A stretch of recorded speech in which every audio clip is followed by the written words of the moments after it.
नमस्कार दोस्तों, एस्ट्रोलॉजर कपिल मिश्रा में आपका बहुत बहुत स्वागत है। आज मैं लेकर आया हूं आपके लिए नक्षत्र से दशा का ज्ञान।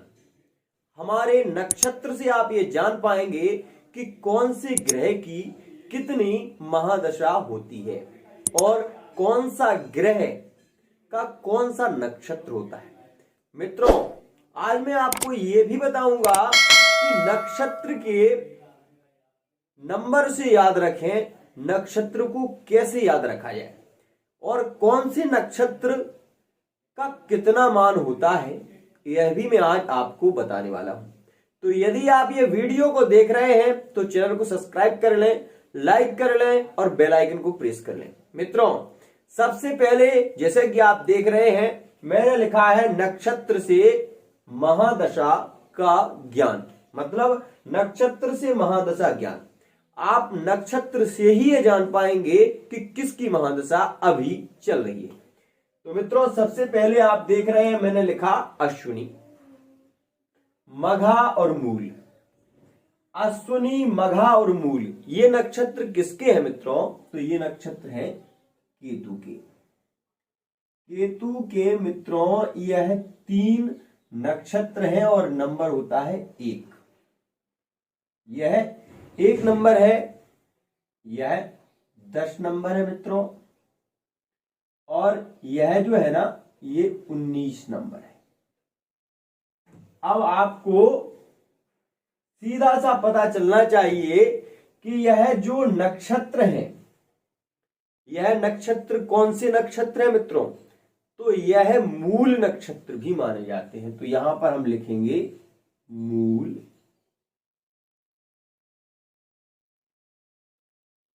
नक्षत्र। मित्रों, कौन कौन से नक्षत्र हैं? अश्विनी, मघा, मूल, ये मूल नक्षत्र हैं और केतु के नक्षत्र हैं। केतु की महादशा कितने वर्ष की होती है? तो मित्रों, यहां लिख देते हैं 7 वर्ष की। 7 वर्ष की महादशा केतु की होती है। अब मित्रों, मैं आपको बता रहा हूं कि मूल के 3 नक्षत्र तो ये हो गए।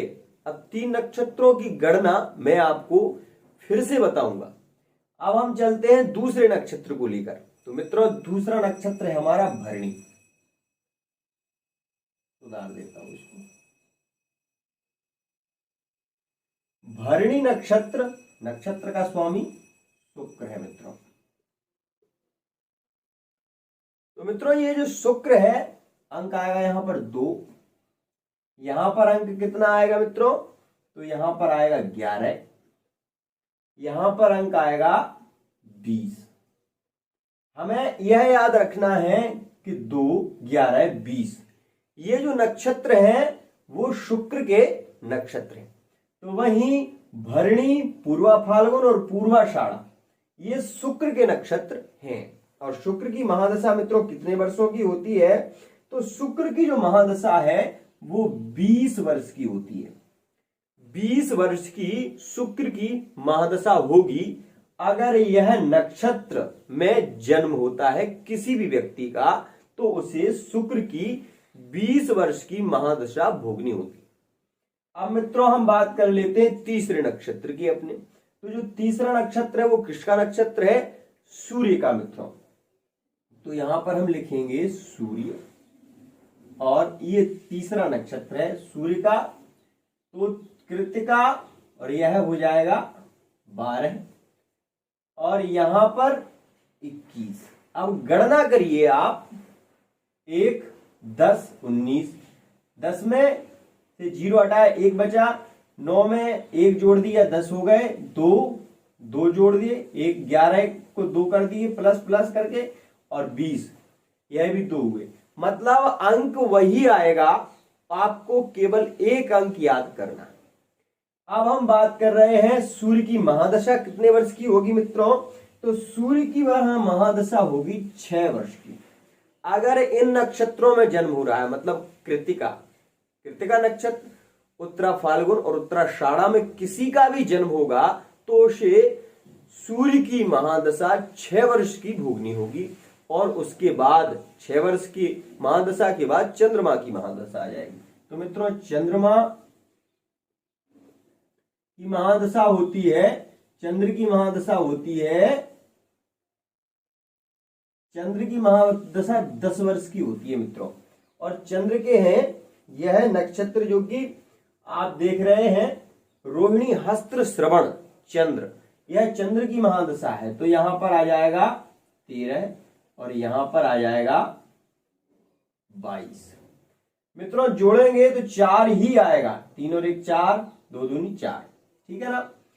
अब ये नक्षत्र के आपको ज्ञान हो रहा है कि अगर किसी बालक का जन्म रोहिणी नक्षत्र में या हस्त नक्षत्र में या श्रवण नक्षत्र में होता है अगर इन नक्षत्रों में जन्म, तो महादशा चंद्रमा की होगी, 10 वर्ष की महादशा भोगनी होगी और 10 वर्ष की महादशा के बाद महादशा लगेगी किसकी, तो मित्रों उसके बाद मंगल की महादशा लग जाएगी। अब मित्रों मंगल की महादशा, तो मंगल के 3 नक्षत्र होते हैं मित्रों, मंगल के भी 3 नक्षत्र हैं। 5 अंक आएगा, यहां पर 14 आएगा और यहां पर आएगा 23। तो मित्रों मृगशिरा चित्रा धनिष्ठा ये मंगल के नक्षत्र हैं और मंगल की 7 वर्ष की महादशा होगी। अगर इन नक्षत्रों में जन्म होता है तो मंगल की 7 वर्ष की महादशा भोगनी होगी। अब मित्रों मंगल के बाद महादशा किसकी लगेगी, तो मित्रों मंगल के बाद आती है राहु की महादशा। तो राहु के 3 नक्षत्र हैं मित्रों, आर्द्रा स्वाति और शतविषा राहु। तो आर्द्रा स्वाति और शतविषा ये राहु के नक्षत्र है। राहु की महादशा होती है 17 वर्ष की मित्रों, तो सॉरी 18 वर्ष की। तो मित्रों 18 वर्ष की यह जो महादशा है वो राहु की महादशा है। और राहु की महादशा में अगर किसी का राहु के नक्षत्र में जन्म हुआ है तो उस व्यक्ति को महादशा राहु की भोगनी होगी और जो की महादशा होगी 18 वर्ष की। नक्षत्र सिद्धांत जो है ना वही मेन है और एक नक्षत्र के 4 चरण होते हैं और एक नक्षत्र का मान 13 डिग्री 20 कला होता है, ये भी ध्यान रखिए। लगभग एक नक्षत्र के एक चरण का मान है 3 डिग्री 20 अंश, 3 डिग्री 20 अंश। इसी आधार पर आप ये भी जानेंगे कि नक्षत्र जो सिद्धांत है उस सिद्धांत से ही ज्योतिष का मूल तत्व है नक्षत्र मित्रों। और यह एक सरल विधि है जो कि मैं आपको बता रहा हूं।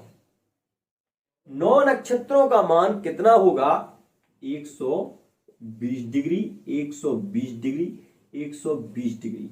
अब इन 120 को आप जोड़ दीजिए तो मित्रों यहां पर आपको जो प्राप्त होगा वो प्राप्त होगा 360। मतलब हमारे पूरे मतलब पूरे वर्ष में 360 दिन होते हैं और 360 दिन में चंद्रमा जो है ना वह घटता भी है तो उसको 354 दिन होते हैं उसके, क्योंकि चंद्रमा को पूर्ण स्वतंत्रता स्थिति में 2 पक्षों में स्थिति है। चंद्रमा कृष्ण पक्ष में जहां घटता है वहीं शुक्ल पक्ष में वृद्धि को प्राप्त होता है। मित्रों अब मैं आपको आगे ये भी बताने वाला हूं कि रात्रि में अगर किसी का जन्म हुआ तो उसके लिए कैसी स्थिति होगी और दिन में अगर किसी का जन्म हुआ तो क्या स्थिति होगी। आपको ये वीडियो प्रतिदिन देखना है। आपको कुंडली देखने का इतना सरल और इतना सहज उपाय मैं आपको बताऊंगा कि जिससे आप अपनी कुंडली देखकर ये पता कर सकेंगे कि अभी आपकी महादशा किसकी चल रही है। चलिए मित्रों अब मैं बताता हूं आपको कि राहु के बाद गुरु की महादशा प्रारंभ हो जाती है। राहु के बाद गुरु की महादशा प्रारंभ होती है मित्रों और गुरु की 16 वर्ष की महादशा होती है और गुरु के भी 3 नक्षत्र है, पुनर्वसु, विशाखा और पूर्वा भाद्रपद। तो पुनर्वसु, विशाखा और ये पूर्वा भाद्रपद जो नक्षत्र है ना मित्रों, इन नक्षत्रों में अगर किसी बालक का जन्म होता है तो इनके चरण में है, उनमें अगर जन्म होता है तो गुरु की महादशा प्रारंभ हो जाएगी और 16 वर्ष तक उस व्यक्ति को गुरु की महादशा के अंतर उसको उसका फल प्राप्त होगा। क्योंकि यह जो महादशा होती है हमारे जीवन का जो आधार है, जो हमारे साथ में घटित घटनाएं होने वाली हैं वो हमें कैसे पता चलती हैं पता है आपको? गुरु की महादशा में शनि का अंतर, शनि के अंतर में शुक्र का प्रत्यांतर दशा, प्राण दशा, ये दशाएं होती हैं 5 प्रकार की। तो मित्रों गुरु की महादशा के बाद सीधी आ जाएगी शनि की महादशा। तो मित्रों ये देखिए शनि, और यहां 8 अंक आएगा। तो शनि का अंक ज्योतिष में भी 8 अंक है और यहां पर नक्षत्र सिद्धांत में भी 8 अंक है। ये बात ध्यान रखना मित्रों, ये बात हमेशा ध्यान रखिए, जब भी कोई नक्षत्र में किसी भी व्यक्ति का जन्म होता है तो वो नक्षत्र के आधार पर ही उसे उसकी महादशा भोगनी पड़ती है। और वो नक्षत्र जिस भाव में कुंडली में होता है, लग्न में जिस भाव में होता है, उस भाव के अनुकूल ही फल देता है। अब हम बात कर रहे हैं शनि की महादशा मित्रों 19 वर्ष की होती है और शुक्र की 20 वर्ष की होती है। तो मित्रों यहां पर हमें शनि की महादशा का पता चला। जैसे आपने सुना होगा कि शनि का नक्षत्र परिवर्तन हो गया, सूर्य का नक्षत्र परिवर्तन हो गया, गुरु का नक्षत्र परिवर्तन हो गया। तो ये नक्षत्र परिवर्तन का मतलब क्या है? सीधा सा संबंध होता है नक्षत्र के परिवर्तन से। मतलब शतविषा नक्षत्र में अगर जाएगा, चंद्रमा जहां जाएगा वहां की स्थिति होती है। तो अगर शतविषा नक्षत्र में चला गया तो राहु की महादशा भोगनी पड़ेगी।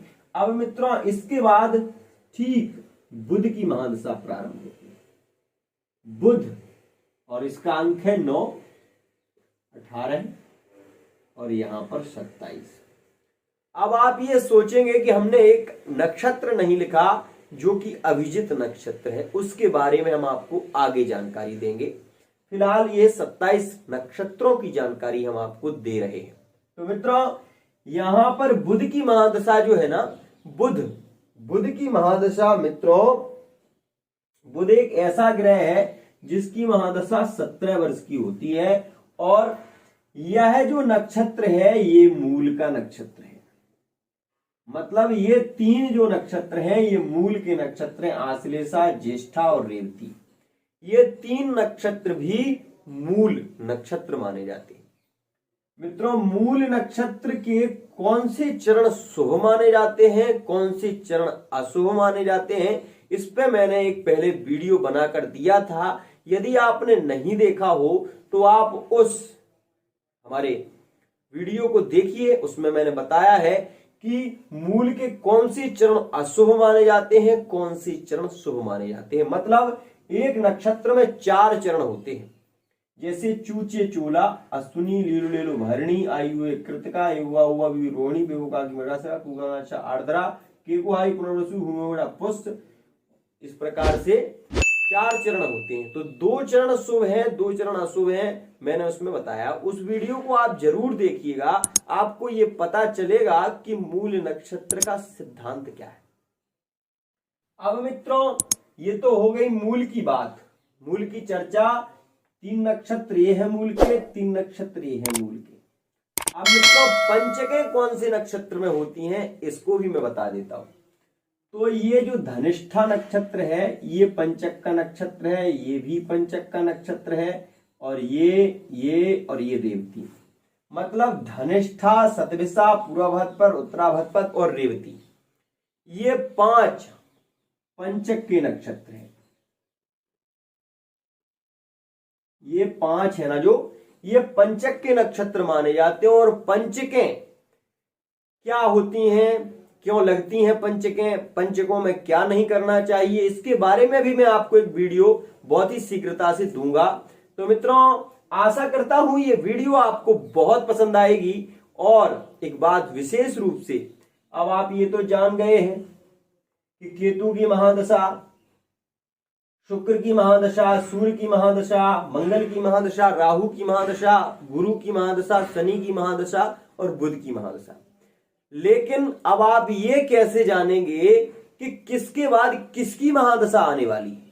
कल के वीडियो में मैं आपको बताऊंगा कि किसके बाद जस्ट किसकी महादशा होगी, और एक ट्रिक आपको दूंगा जिससे आपको याद नहीं करना पड़ेगा, आपको बहुत ही शीघ्रता से ये सारी चीजें याद हो जाएंगी। आज के लिए इतना ही। इसी के साथ वाणी को विराम। जय जय श्री राधे।